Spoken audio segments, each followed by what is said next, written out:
to progress technologically, I swear by Allah, faster than its growth in technology, it is retrogressing morally and spiritually. While life seems to become easier theoretically, in theory when you analyze life today, we have such advanced modes of transport, such easy ways of communication. In theory, life seems easier than previous times, but practically life has become more challenging than the previous times.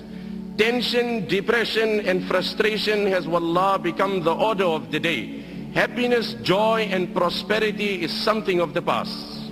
The very fears that haunt the mind of every individual, that are ever lurking. I must never become poor. I must never be diagnosed of cancer. This must never happen. The fears that are ever lurking in the heart and the mind of every man is sufficient depression in the life of every person. The only way to avert financial depression, the only way to avert and divert financial depression is to convince yourself that Allah is the sustainer. When you've convinced yourself that Allah is the sustainer, now the fluctuation in the currency, the fake predictions of the economists, the competitors in the market will not make a difference to you. So this is the modern day poverty. That in the midst of affluence there is no joy. In the midst of comfort and luxury there is absolutely no joy. Nabi alayhi salam then said in the riwayat of Ibn Hibban, إِنَّمَا الْغِنَى غِنَى الْقَلْبِ وَمَنْ كَانَ الْغِنَى فِي قَلْبِهِ فَلَا يَضُرُّهُ مَا لَقِيَ مِنَ الدُّنْيَا. No, Abu Zar, wealth in essence is the contentment of heart. And no Niagara Falls and no Victoria Falls can give you that contentment that is divine from Allah. وَمَنْ كَانَ الْغِنَى فِي قَلْبِهِ. The one who has contentment in his heart, فَلَا يَضُرُّهُ مَا لَقِيَ مِنَ الدُّنْيَا. Then no amount of calamities and tragedies will harm this man, will depress this man. Nothing in this world will depress this man. Like they say, money can buy a house but not a home. Money can buy you a bed but not sleep. Person can be sleeping, on water bed, as they say. Insomnia is a medical condition that's only growing in the world, deprived of sleep. And on the other hand, there is a beggar, a pauper, sleeping under the tree in mid-traffic. The people are driving, people are busy, engaged, and he's enjoying the divine sleep of Allah in the shade that Allah has provided. I swear by Allah, the greatest contributing factor to depression is guna. Ask that young boy who after he takes a pill, and he's on a bus and he's on cloud 9 and he's floating somewhere else, as soon as he becomes sober, he goes through such depression that he's left with one of two options. Either he commits suicide or takes a pill again. There's no other choice in the life of that young boy. This is nothing. These antidepressant tablets, that is escapism. You are hiding the reality.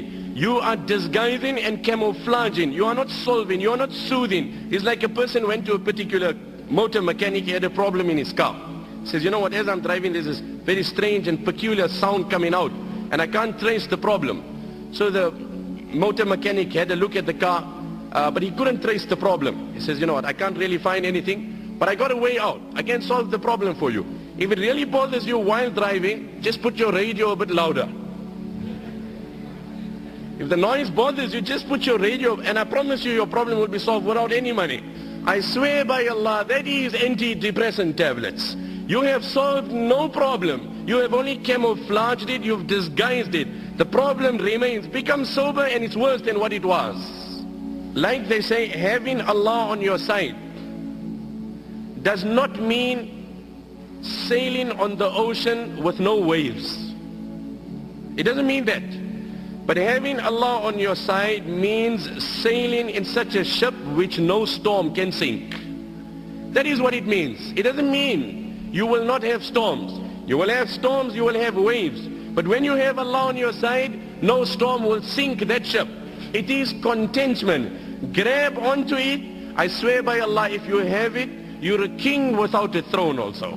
What did the Nabi of Allah say? وَمَنْ كَانَ الْغِنَى فِي قَلْبِهِ. He who has contentment in his heart, فَلَا يَضُرُّهُ مَا لَقِيَ مِنَ الدُّنْيَا. No calamities of this world will depress him. It does not mean when a man has contentment, calamities will not come. No, Allah will give him the strength to react differently. He will not get emotional by situations. Allah gives you the ability to focus on the reward promised in that challenge in Akhirah. My brother, you have tasted the fake pleasure. You've seen how it has deceived you. I call you in this gathering and I invite you and I implore you. I introduce you to divine pleasure. I introduce you to spiritual pleasure. Wallah, there is such pleasure in salah. A time may Allah favor you with it, one and all. that moment comes in your life, Allah's qasam, where you will go in sajda. And I promise you, you will derive such pleasure. Allah's qasam, in His control is my life. You won't able to lift your head up.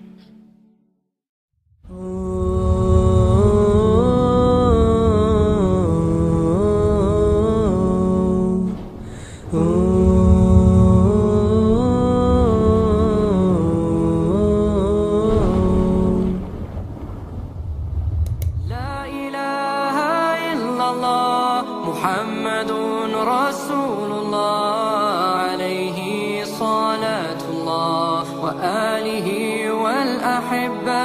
La-ilaha-illallah Muhammadun Rasulullah alayhi salatullah wa alihi